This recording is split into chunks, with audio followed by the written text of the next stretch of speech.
Baik, topik yang pertama yaitu pola pengasuhan era digital. Pola asuh orang tua yang harus orang tua gunakan pada era digital ini adalah pola asuh orang tua yang efektif. Kenapa? Alasannya karena pola asuh efektif ini berkaitan erat dengan mental dan juga karakter anak tersebut. Untuk itu, parenting harus dibangun dalam diri orang tua, karena merekalah sosok yang menjadi panutan dan contoh bagi anak. Ada 4 pola asuh efektif terhadap anak, yaitu yang pertama, pola asuh autoritarian. Pola asuh orang tua tipe ini lebih mengedepankan sikap disiplin dan setiap perbuatan yang dilanggar ini akan mendapatkan konsekuensinya. Yang kedua yaitu ada pola asuh permisif. Pola asuh orang tua tipe ini sangatlah memanjakan anaknya. Mereka ini jarang dan tidak menuntut banyak hal kepada anaknya. Nah, yang selanjutnya yang ketiga yaitu pola asuh uninvolved. Pola asuh orang tua tipe ini sangat kurang responsif terhadap kebutuhan anak. Orang tua ini hanya menjalankan kewajibannya saja untuk memberikan nafkah tanpa memahami keadaan anaknya. Nah, yang keempat yaitu ada pola asuh autoritatif. Nah, pola asuh orang tua tipe ini menerapkan kedisiplinan kepada anaknya, lebih membebaskan anak untuk berpendapat dan gaya komunikasi yang baik kepada anak, juga responsif terhadap kebutuhan anak itu.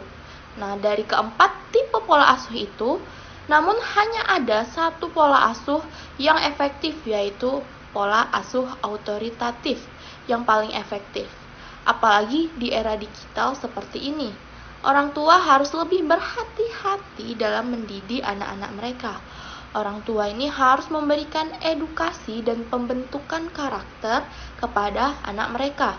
Karena tempat pendidikan pertama mereka yaitu keluarga. Apalagi untuk membentuk karakter anak, maka dari itu orang tua harus lebih cerdas dalam bertindak.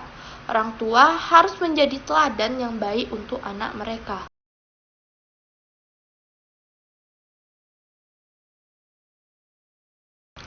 Topik yang kedua yaitu lingkungan dan sumber belajar digital.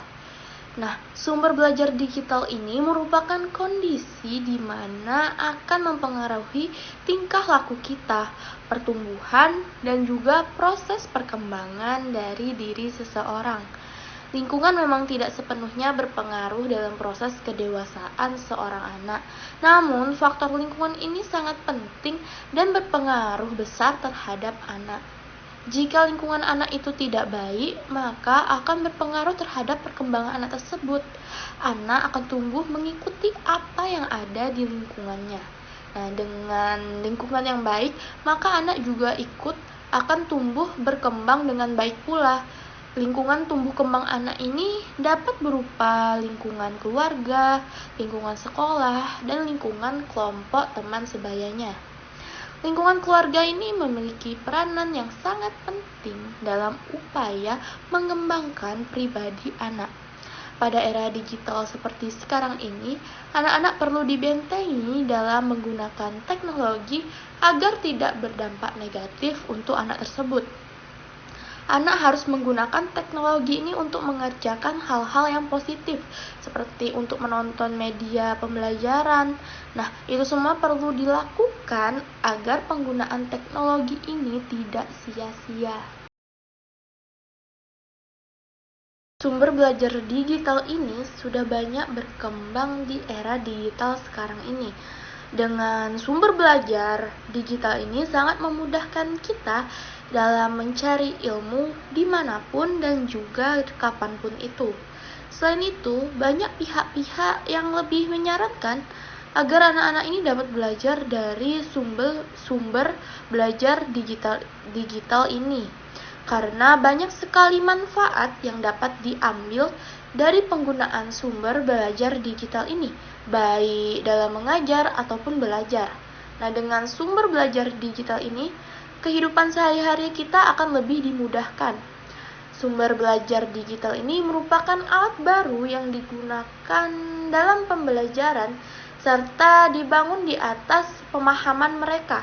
Dalam pembelajaran, biasanya peserta didik ini menggunakan untuk menyelesaikan tugas-tugas yang diberikan oleh guru mereka. Salah satu manfaat utama media pembelajaran digital ini adalah aksesibilitasnya yang mudah. Selain itu, siswa juga dapat memilih materi yang ingin mereka pelajari dan belajar sesuai dengan keinginan mereka sendiri. Pembelajaran digital yang dapat dimanfaatkan dalam kehidupan sehari-hari yaitu juga sebagai alat komunikasi, alat mengakses informasi, dan alat pendidikan atau pembelajaran.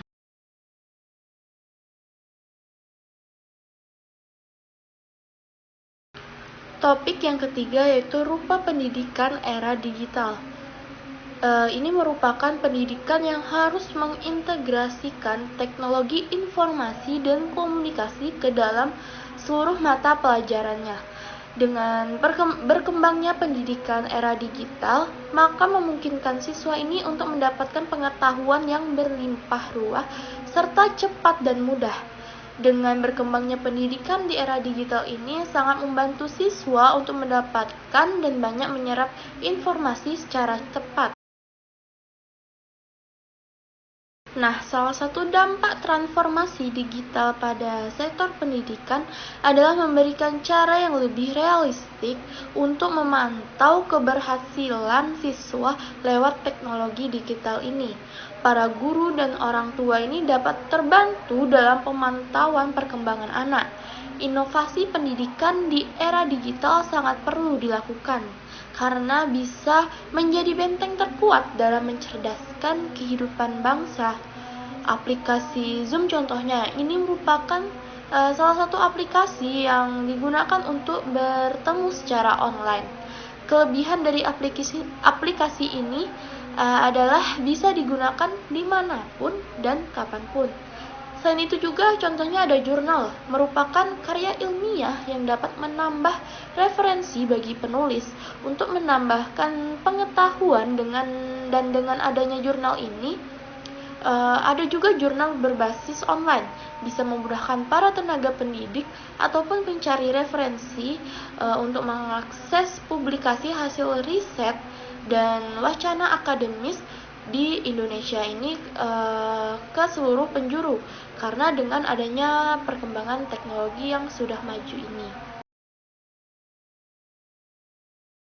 Pada perkembangan era digital yang semakin mudah untuk mengakses pendidikan, seharusnya bisa dilakukan secara maksimal guna mencapai tujuan pembelajaran yang aktif dan juga inovatif. Jajaran pemerintah dan lembaga pendidikan seharusnya bisa mendukung adanya inovasi pendidikan di Indonesia ini. Karena jika tidak didukung, maka akan terbuang sia-sia saja. Dan besar harapan saya bahwa era digital ini banyak program-program pemerintah yang menjurus pada pendidikan.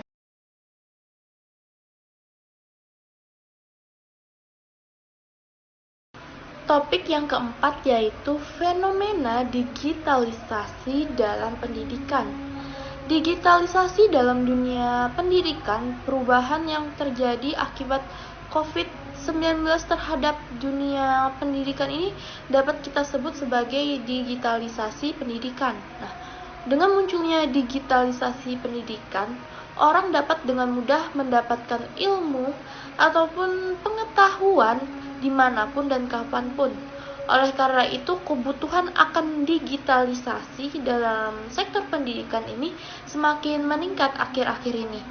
Sebagai contoh, pembelajaran online. Pembelajaran online ini merupakan digitalisasi dalam dunia pendidikan karena yang tadinya pembelajaran diperlukan tatap muka menggunakan kertas, tempat, dan sebagainya. Namun kini semua dapat dilakukan melalui teknologi.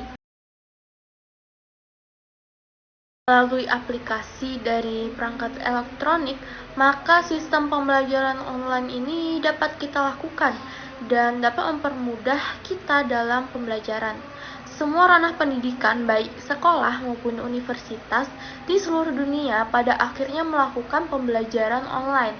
Digitalisasi pendidikan ini menjadi salah satu upaya menjawab tantangan perubahan era revolusi industri 4.0 karena digitalisasi pendidikan ini membantu mengatasi permasalahan dalam setiap aktivitas pendidikan sesuai dengan slogan Merdeka Belajar yang digagas oleh Menteri Pendidikan dan Kebudayaan Republik Indonesia. Bahkan sekarang siswa telah menyadari bahwa pembelajaran online ini dengan bantuan video ini akan lebih efektif bagi mereka. Tidak hanya menghemat waktu, tetapi mereka juga mendapatkan pemahaman yang lebih baik lagi tentang topik pembelajaran dibandingkan melalui buku-buku teks. Anak-anak generasi sekarang memiliki rasa ingin tahu yang sangat besar dan kurang puas dengan sistem pendidikan sebelumnya.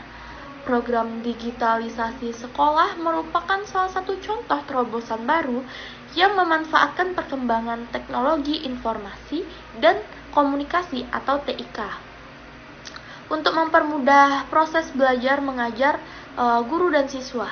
Guru dan siswa makin mudah mengakses bahan ajar. Guru, siswa, kepala sekolah, dan unsur pendidikan juga bisa mengaksesnya.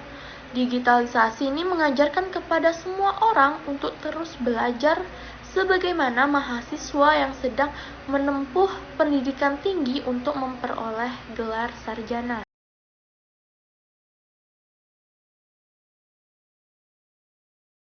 Topik 5, perbedaan intelijensi, gaya belajar, dan berpikir peserta didik era digital.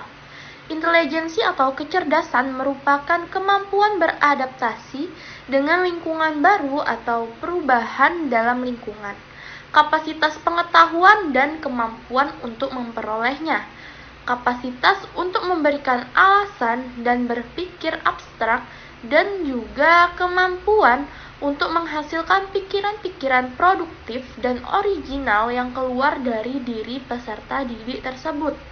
Di era revolusi industri 4.0 yang memfokuskan pada kecerdasan digital, sumber daya manusia, kita tidak cukup hanya memiliki kecerdasan akal dan kecerdasan emosi, tetapi juga perlu kecerdasan digital agar adaptif dalam menghadapi disrupsi dan memenangkan persaingan yang semakin tajam di era revolusi industri 4.0 ini.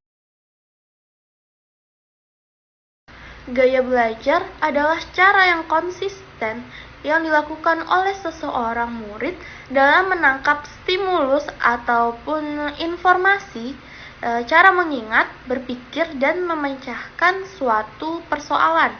Masing-masing mahasiswa akan merasakan gaya belajar mudah yang berbeda-beda. Pada era digital ini memiliki gaya belajar dan perilaku yang berbeda dengan generasi sebelumnya. Salah satu karakteristik generasi digital adalah kemampuan dalam menggunakan teknologi komputer ataupun gawai dengan mudah, baik untuk menelusuri informasi ataupun hiburan seperti browsing, chatting, dan yang paling digemari adalah bermain game melalui komputer ataupun perangkat lainnya seperti gawai. Dengan kemajuan teknologi ini memudahkan peserta didik untuk belajar dengan gaya belajar yang praktis. Saat ini hampir semua anak sekolah, bahkan juga anak yang belum sekolah ini memegang dan mengoperasikan gawai. Lewat gawai ini mereka mengakses aneka ragam informasi, entah itu berupa teks, gambar, ataupun suara. Juga ada yang mengakses video-video. Problemnya adalah tidak semua informasi itu dapat dipertanggungjawabkan. Ada informasi yang setengah benar, ada juga yang sama sekali bahkan tidak benar. Bahkan ada informasi yang jelas-jelas menyesatkan. Tanpa kemampuan berpikir kritis, dapat saja anak-anak ini menelan mentah-mentah informasi yang salah, bahkan menyesatkan, yang akhirnya bukan saja dapat merugikan diri mereka sendiri atau keluarga mereka, tetapi juga dapat merugikan orang lain. Disinilah peran sekolah dan keluarga menjadi sangat krusial. Guru dan orang tua ini harus bisa membimbing anak-anak mereka dalam soal memastikan kebenaran informasi yang mereka dapatkan. Begitu juga para orang tua dapat melakukan hal yang sama. Kita sama-sama mengetahui bahwa di era digital sekarang ini, siapapun dapat dengan gampang mempublikasikan informasi apapun. Karena itu, cara berpikir di era digital sekarang ini harus lebih kritis lagi.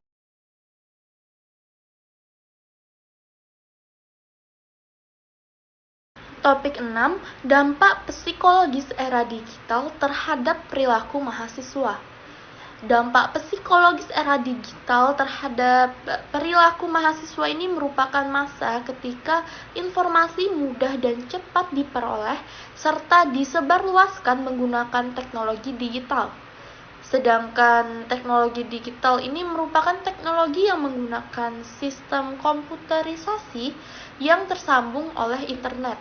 Era digital saat ini menimbulkan pemusatan media yang memungkinkan mahasiswa ini menjadi partisipan aktif.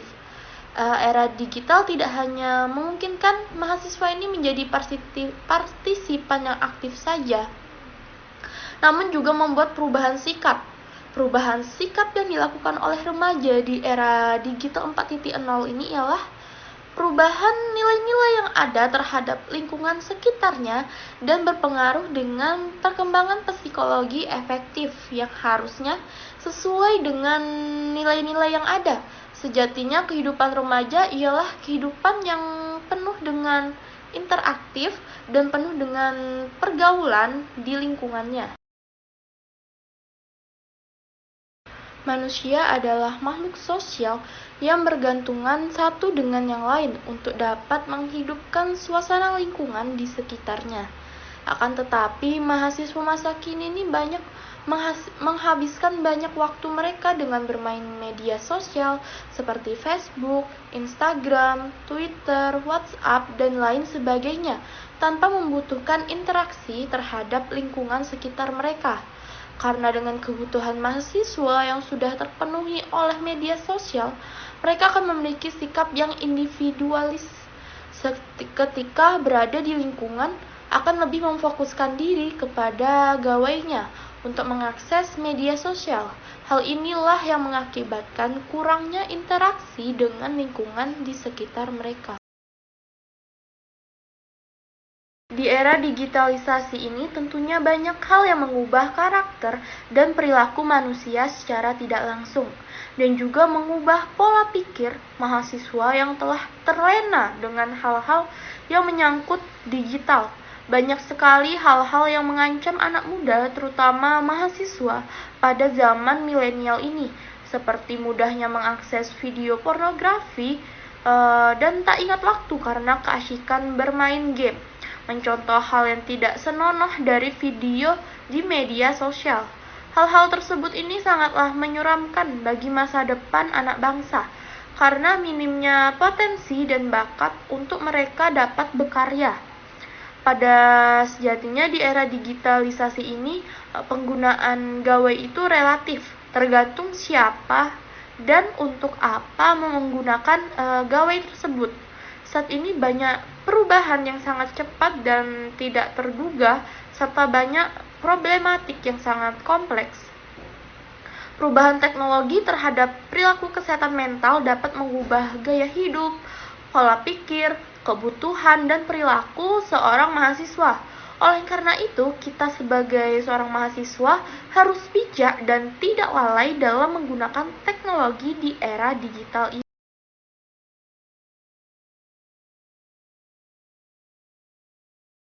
Topik 7, dampak psikologi COVID-19 terhadap kesehatan mental masyarakat. Kesehatan mental ini harus menjadi perhatian bagi kita semua, bukan hanya bagi mereka yang menderita gangguan jiwa saja.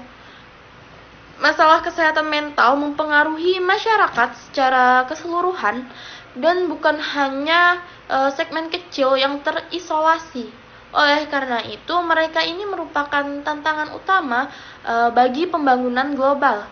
Tidak ada kelompok yang kebal terhadap gangguan jiwa, tetapi resikonya lebih tinggi di antara orang miskin, tunawisma, pengangguran, orang dengan pendidikan rendah, korban kekerasan, migran dan pengungsi, penduduk asli, anak-anak dan remaja, perempuan yang dilecehkan, dan lansia terlantar. Untuk semua individu, kesehatan mental, fisik, dan sosial ini terjalin erat dan untayan kehidupan yang vital, yang sambung menyambung dan saling berkaitan satu sama lain. Oleh karena itu, kesehatan mental ini sangat penting. Jika mental kita ini tidak terjaga, maka fisik kita juga ikut akan hancur. Ketika pemahaman kita tentang hubungan yang saling bergantung ini tumbuh, menjadi semakin jelas bahwa kesehatan mental ini sangatlah penting untuk kesejahteraan individu, masyarakat, dan negara secara keseluruhan. Sayangnya di sebagian besar dunia, kesehatan mental dan gangguan mental ini tidak dianggap sama pentingnya dengan kesehatan fisik. Pandemi COVID-19 telah menghasilkan dampak yang tidak pernah diperkirakan sebelumnya terhadap kesehatan mental secara global. Sementara dukungan psikologis yang diberikan kepada pasien dan petugas kesehatan mental masyarakat umum juga membutuhkan perhatian yang signifikan. Ketidaktahuan dan ketakutan akan pandemi COVID-19 yang dibarengi dengan lockdown dan penurunan ekonomi ini telah meningkatkan kasus bunuh diri dan sakit mental. Faktor yang lain bisa dari lingkungan tempat tinggal, kesehatan yang buruk, kesendirian, cerai, pendapatan yang rendah, dikarantina, takut akan terinfeksi COVID-19 ini, riwayat penyakit, tidak mendapat pekerjaan, tidak memiliki anak, mendapati salah satu orang di dekatnya yang terkena COVID-19, tidak dapat melindungi diri sendiri dari COVID-19, dan lain-lain sebagainya. Nah, secara umum terdapat gejala sakit mental yang merugikan masyarakat lebih banyak saat pandemi COVID-19 dibandingkan dengan sebelum pandemi. Negara yang berbeda dapat menghasilkan kesehatan mental yang berbeda saat pandemi COVID-19 ini, diantaranya karena banyaknya orang yang terpapar COVID-19, ekonomi, dan juga kesiapan pemerintah dalam menghadapinya, ketersediaan suplai dan fasilitas kesehatan.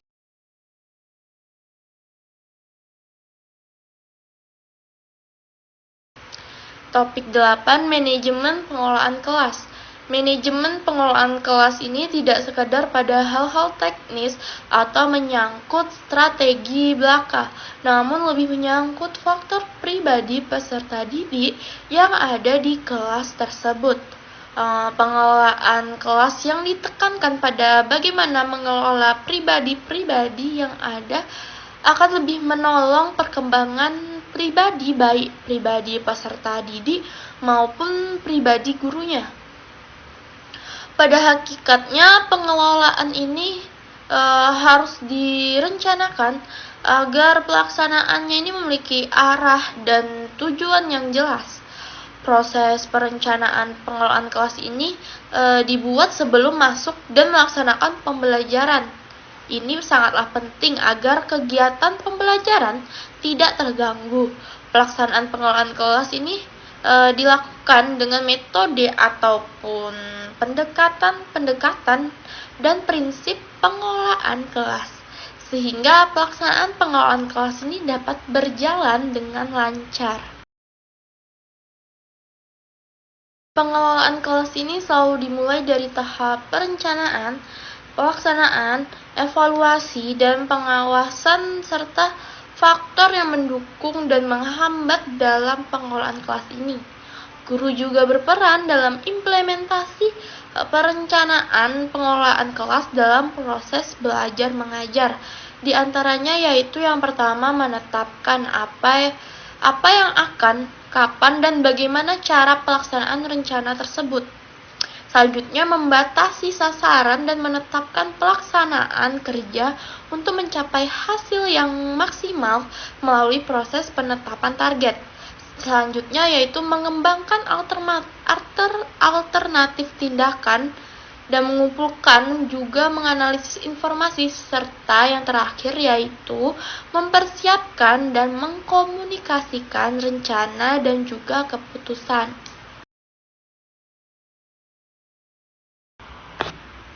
Kondisi dalam kelas ini memiliki pengaruh yang cukup besar terhadap kegiatan pengelolaan kelas dan kegiatan pembelajaran.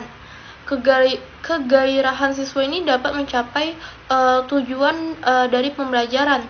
Faktor ini merupakan kegiatan rutin yang senantiasa dilakukan agar hambatan dalam mengelola kelas ini dapat dihindari.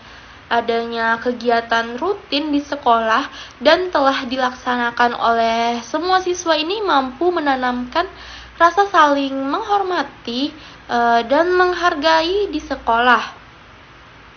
Banyaknya faktor yang dapat mempengaruhi dan menghambat di dalam pengelolaan kelas ini dalam meningkatkan belajar siswa, sehingga perlu diperhatikan oleh guru. Dengan pengelolaan kelas yang baik, maka proses belajar dan mengajar pun akan berjalan dengan lancar.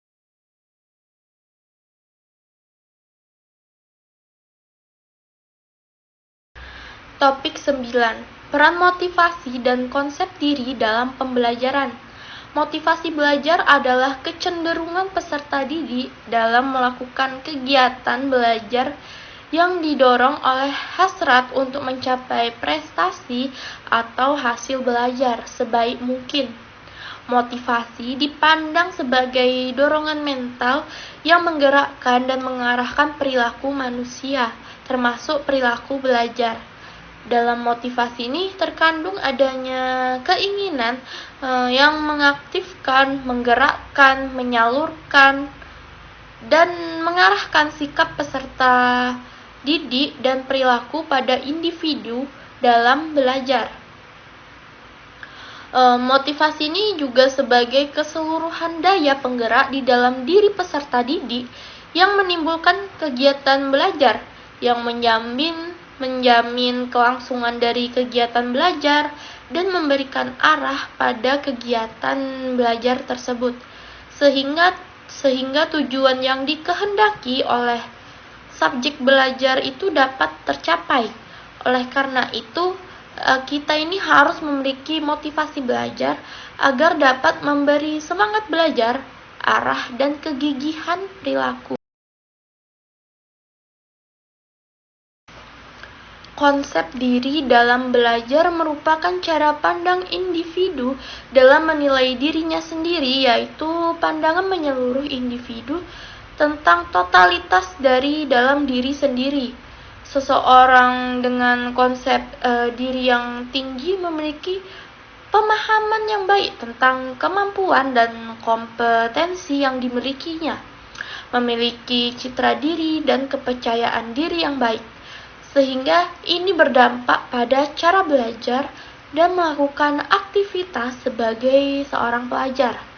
Konsep diri ini merupakan hal penting yang mempengaruhi hasil belajar. Ini berkaitan dengan prestasi siswa, hasil dari pengukuran konsep diri itu sendiri. Konsep diri ini juga berhubungan dengan motivasi belajar. Karena semakin tinggi konsep diri, maka semakin pula motivasi belajar siswa. Begitu pula sebaliknya. Jika semakin rendah konsep diri siswa, maka semakin rendah pula motivasi belajar siswa. Oleh karena itu, kita harus memiliki konsep diri kita dalam belajar, serta memiliki motivasi dalam proses pembelajaran.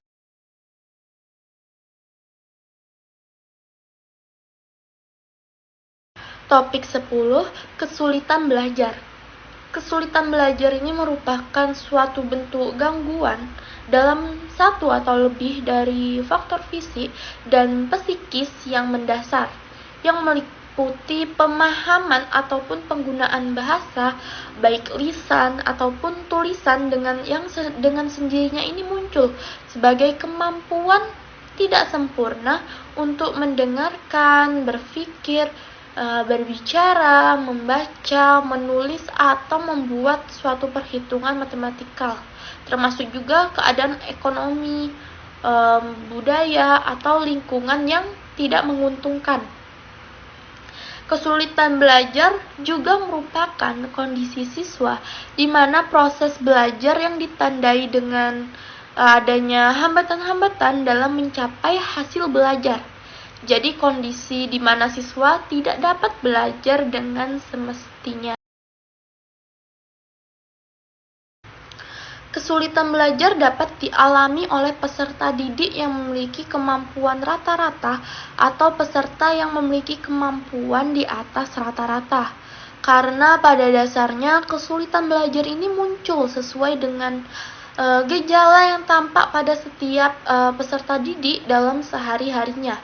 Peserta didik yang mengalami kesulitan belajar berasal dari hambatan dalam penglihatan, pendengaran, ataupun motorik, sehingga hambatan-hambatan ini akan mempengaruhi kemampuannya untuk memahami materi pembelajaran selama proses belajar berlangsung.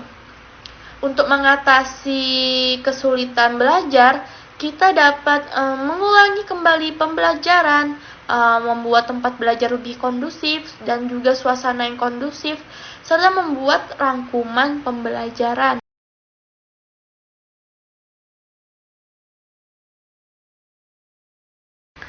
Topik 11, mengidentifikasi berbagai peserta didik berkebutuhan khusus. Anak luar biasa didefinisikan sebagai anak yang menyimpang dari kriteria normal secara signifikan, baik dari aspek fisik, psikis, emosional, dan sosial. Sehingga untuk mengembangkan potensinya ini diperlukan adanya layanan pendidikan khusus. Anak-anak berkebutuhan khusus ini adalah anak-anak yang memiliki keunikan tersendiri dalam jenis dan karakteristiknya yang membedakan mereka dari anak-anak normal pada umumnya. Keadaan inilah yang menuntut pemahaman terhadap hakikat anak berkebutuhan khusus. Keragaman anak berkebutuhan khusus terkadang juga menyulitkan guru dalam upaya menemui, kenali jenis dan pemberian layanan pendidikan yang sesuai. Namun, keberadaan anak ini biasanya belum begitu dikenali oleh guru pengampunya sendiri.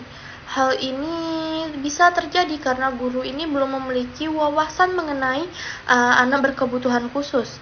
Biasanya, identifikasi dapat dilakukan oleh orang-orang yang dekat dengan anak, seperti orang tuanya, pengasuhnya, ataupun gurunya. Maka guru dalam hal ini dapat melakukan identifikasi siswa sebagai peserta didiknya. Adapun langkah selanjutnya yaitu asesmen, maka guru masih memungkinkan melakukan hal itu dengan catatan guru tersebut memiliki kemampuan dan wawasan yang memadai. Identifikasi dalam kehidupan sehari-hari sering disebut penjaringan dan asesmen sebagai penyaringan. Secara umum, tujuan identifikasi ini adalah untuk menghimpun informasi atau data apakah seorang anak ini termasuk anak berkebutuhan khusus atau tidak. Anak berkebutuhan khusus adalah anak yang memerlukan penanganan khusus sehubungan dengan gangguan perkembangan dan kelainan yang dialami anak tersebut. Namun bukan berarti anak berkebutuhan khusus ini tidak memiliki bakat di dalam dirinya.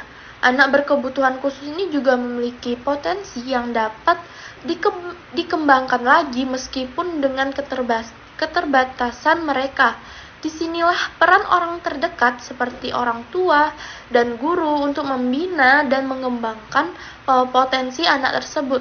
Mereka ini juga berhak diperlakukan sama dengan tidak dibeda-bedakan dengan anak normal lainnya. Anak berkebutuhan khusus juga berhak mendapatkan pelayanan pendidikan yang semestinya mereka terima.